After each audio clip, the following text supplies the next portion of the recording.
Situated at the western tip of India, Gujarat has always been at the helm of affairs.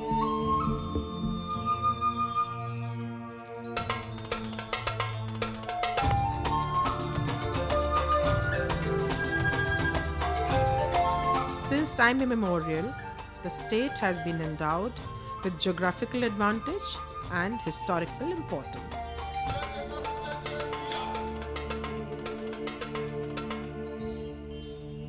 Gujarat has often been called the Manchester of the East. With its modern textile works, this is hardly surprising. However, the state has been involved in the textile trade for centuries. It was here in Gujarat where Gandhiji's movement against the British saw the light of the day in India. His advocacy for the country-made goods was well received across the country.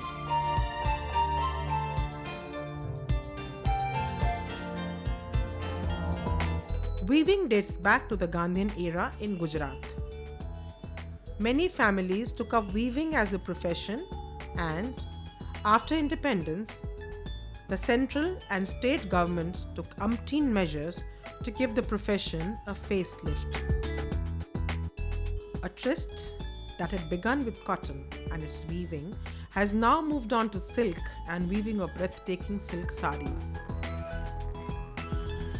Saris like Patan Patola, Bandhej, and Ashavli in the state have created a huge demand for themselves in and around the country.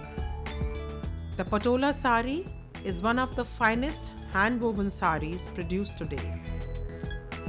It is unquestionably one of the prides of Gujarat.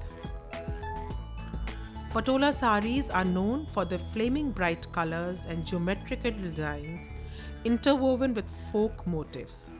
Every Patola sari is one of its kind, as it is created entirely with the imagination and skill of the weaver.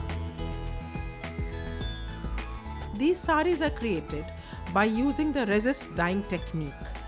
Based on the weaving methodology, Patola saris are classified into two groups: single ikat, also known as Rajkot Patola, and double ikat, better known as Patan Patola. The Patola sari is woven from silk called the Patola silk. The Patola silks are still made by a handful of master weavers from Patan and Surat, known for their zari work. If statistics are to be believed, there are just 2 families left into this business of weaving Patola silk saris in the state. Such is the dexterity required and such is the complexity that not many players venture in this business. A Patola sari takes 4 to 6 months to be made. This depends on the complexity of the design. Weavers use traditional methods for this purpose.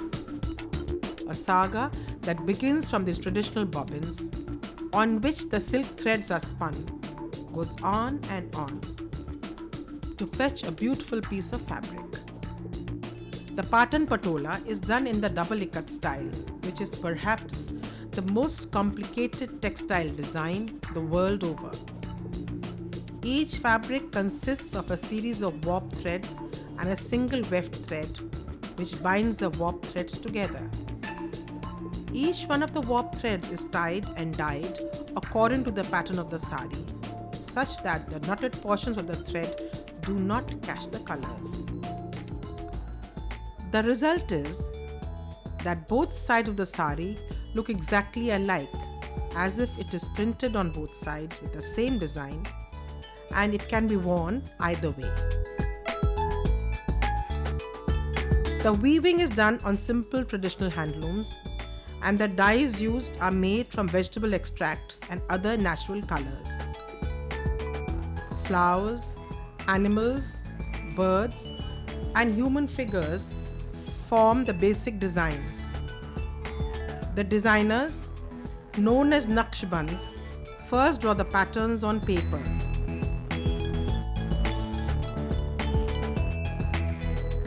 Colors are filled and it is finalized on the paper. Before putting it on the actual fabric, various colors are tried to get the perfect look and feel.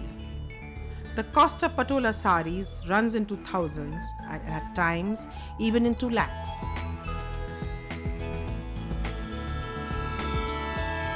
If patola sari centers are spread across Surat, there is a small village in northwest Gujarat, not so well known outside the state, which is also famous for its distinct saris. Now known as Rudrol, the historical name of this hamlet was Ashwal and it is home to the Ashavli saris.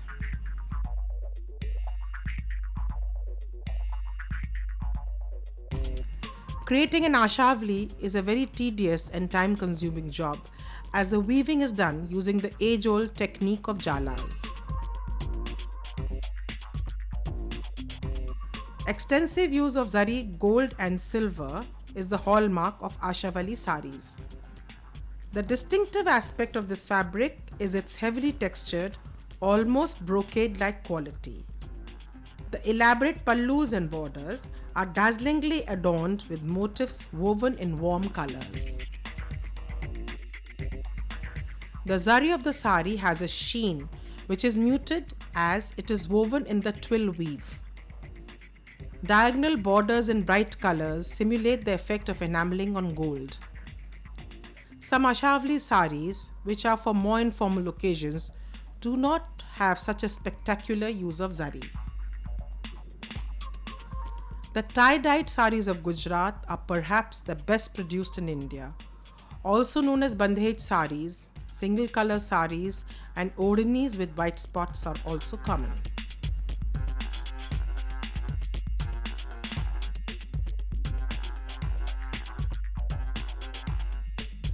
The most famous of this type in the Gujarati saris is called Garchola.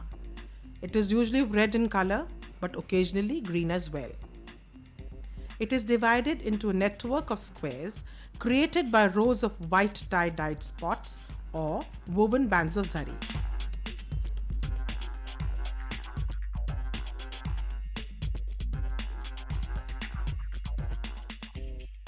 For Gujarat, weaving silk saris has been a legacy.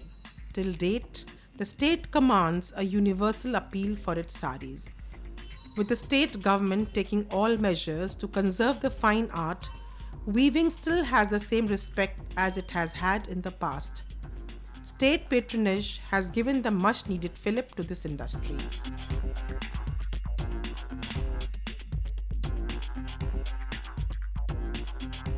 The skill and the adroitness of the weavers in churning out world-famous saris has won the state in India a unique place on the global landscape. The legacy continues as the dexterous hands of the weavers craft yet another beautiful piece of fabric, silently and unobtrusively.